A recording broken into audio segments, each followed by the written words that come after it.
morning, viewers. Myself, Malin Timung P, brings you today's news updates.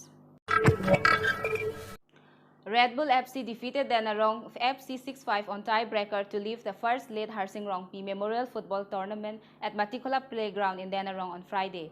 After the game ended on 1-1 tie at the end of the full time and both sides could not score in the extra time. The tournament was organized by Lawrence Rongpi in the memory of his father, late Harsing Rongpi. The final match of the first late Harsing Rongpi Memorial Football Tournament between Red Bull FC and Danteron FC at Matikola Playground in Dengao today went into a nail-biting tiebreaker with the match ending on a 1-1 tie at full time and both the teams failing to score during the extra time. In the tiebreaker, Red Bull managed to edge past Danteron FC 6-5 to emerge champions. Mid-referee Bisnu Terang, side referee Jinong Bijanteron and fourth referee Lawrence Rongpi officiated the final match today. With a view to promote sport and encourage emerging talent, Karbi Anglong Autonomous Council CM Lunsing Teron, who attended the match as a chief guest, awarded Rs 10,000 and 5,000 to the winners and runners-up respectively. Teron also awarded cash prize of Rs 1,000 each to the tournament Sikari Timung, Best Goalkeeper Brojan Hanse, Best Player Jerjar Terang, as a token of love and appreciation. Teron also awarded Rs 1,000 each to the match officials. Several dignitaries, including VDC Chairman Orson Rongpi, Karbi Anglong Sport Associations, President Borsing Kro, Dengao Sport Association Secretary Dharam Singh Ingti, Dengao Lamps Chairman Bikram Kiling, and Secretary Mania Ingtipi, Joy Singh Kro, Sukuram Bay, and a large number of audience attended the match today. The organizer, Lawrence Rongpi, assured the sport lovers that the tournament will also be held the next year. The dead body of Kawit Tironpi of Montimung village, Dokmoka, who was swept away by a river on October 23rd, was found in the morning hours of Friday. Kawit Tironpi, an old woman residing in Montimung village in Dokmoka, was swept away by a river on October 23rd. In spite of intensive search, her body was finally found in the morning hours today. Her body was taken to Dipu Medical College and Hospital for post-mortem, after which it will be handed over to her family members for the last rite. Assistant Revenue Officer of Dongka Revenue Circle to be in public service for only 2 days a week. The public of Dongka Revenue Circle, especially the student fraternity, is likely to face a tough time ahead, as Assistant Revenue Officer Tarun Ingti of Dongka Revenue Circle has informed the public that he will be able to perform his official duties in Dongka office for only 2 days a week. Ingti said that due to his dual charge, he is unable to manage his time between two offices. This is going to affect the student as they have to visit the revenue office to collect annual income certificate for their scholarship. Similarly, one has to visit the office for applying permanent residence certificate, caste and tribe certificate, land patas. In the absence of the designated officers, all work will come to a halt, thereby delaying all works in the office. In such scenario, the public will be at a big loss.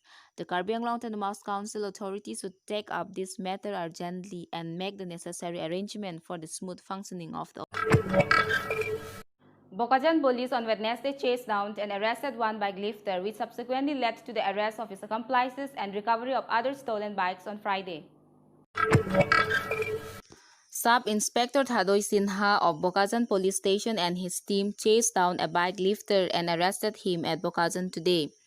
The arrested thief was identified as Muhammad Islam Uddin Afzal, son of late Batai Mia of village Chaudhary Bazar under Morachar police stations in Hojai district. One blue-color Apache bike, which was stolen from Bukolia PS area, was recovered from him. His partner Muhammad Saidul Islam of Hojai district managed to evade arrest and fled to Dimapur in the neighboring state of Nagaland. However, during interrogations, Muhammad Islam Uddin revealed the names of his other accomplices based on the informations. A joint team of Bocazan police and Khatkhati police later apprehended two more bike lifters named Muhammad Saidul Islam, son of late Abdul Sukur of Doboka Rajbari village under Doboka police station in Hojai district, and Muhammad Amir Hussain, son of Abdul Jalil of Puran Toka Cha Bagisa village under PS Sonari police stations in Charaideo district. The duo of Islam and Hussain led the police to the discovery of another two stolen bikes, a TVS Apache and a Yamaha R15 bike, which were stolen from areas under Bokazan police station. The gang has been actively involved in different bike lifting cases. The arrested thieves will be taken into police remain for further interrogations, which may lead to the arrest of more gang members and recovery of other stolen bikes. Informed officials, the public have lauded the police for arresting the bike lifter who had created panic in the area. Assam HAD Minister lays foundation stones of community hall in Rangnagar Lokhiman temple premises. Minister Ronghang informed that the government sanctioned an amount of rupees 1 crore to each MLA annually under the MLA Local Area Development or MLA LAD for development of his respective legislative constituency, and accordingly, he will be equally dividing the fund for development of every constituency. The community hall will be constructed at a cost of rupees 5 lakh. The MLA also announced a scheme for students from Diphu Legislative Assembly, wherein students will be getting rupees 4 to 5,000, and those opting for higher technical educations will be getting rupees 20,000. Those undergoing treatment will be getting rupees 5,000. Ronghang requested the public to keep their necessary document ready for registering their names for the scheme. Adieu viewers, thank you for watching 365 News India. Have a bright day ahead.